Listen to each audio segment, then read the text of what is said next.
360 Albums Tourney, matchup 11 pits Ace Frehley's solo album with Kiss against Skin Show by the Lion's Daughter.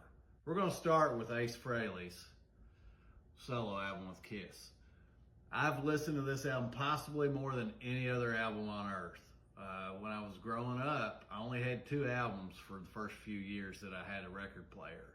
Kiss's Destroyer and Ace Frehley's solo album with Kiss. That's it.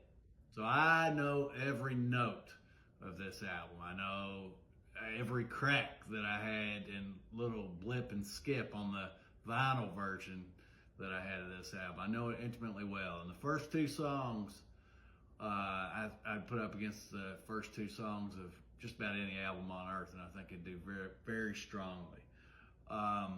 Still sounds great. Some of the B-side songs don't sound as good now as they did when I was 4, 5, 6, 7, and 8 years old, but it still sounds really good. I was literally listening to Kiss records when I was in diapers before I learned how to speak. So that's going up against the Lion's Daughter, Skin Show.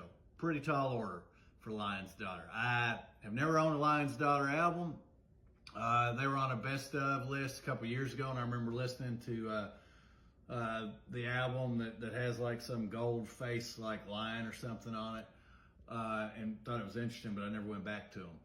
I believe Mark's Metal Minute submitted this album, and I'm going to go ahead and rename the band for the sake of this 360 Albums Tourney from the Lion's Daughter to Billy Demogorgon, because that's what they sound like to me.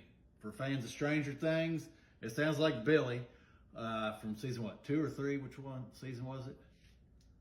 2, maybe 3. Sounds like Billy after he was taken into the Down Under, demonized. It sounds like a demonized Billy fronting an industrial metal band.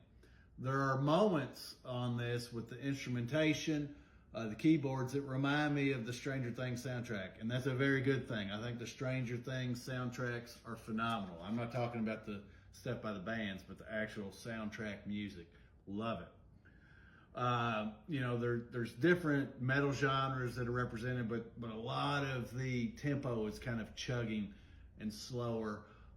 There's a real ominous vibe to it, dangerousness. I mean, it almost has a little bit of a Buffalo Bill from Silence of the Lambs feel as well. It's a very interesting album to me. It didn't rein in Lagavulin and Stag as much as it did me when I told him about it. But listening to it straight through, I find it interesting and complex.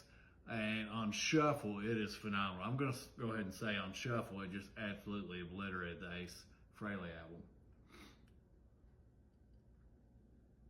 So Far So Good So What advanced primarily due to my knowledge of that album and my intimate knowledge of that album.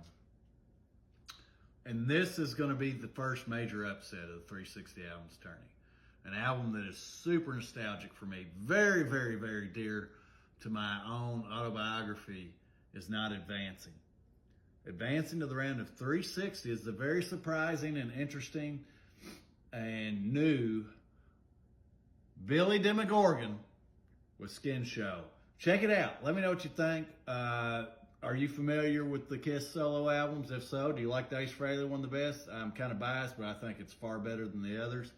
And have you ever heard of the Lion's Daughter, aka Billy Demogorgon? And if so, what do you think? I'm pretty excited about this album. It might make some noise, but then again, I think it's going up against Warren Haynes in half a year, and that's a daunting task, although they're radically different. So let me know. Cheers.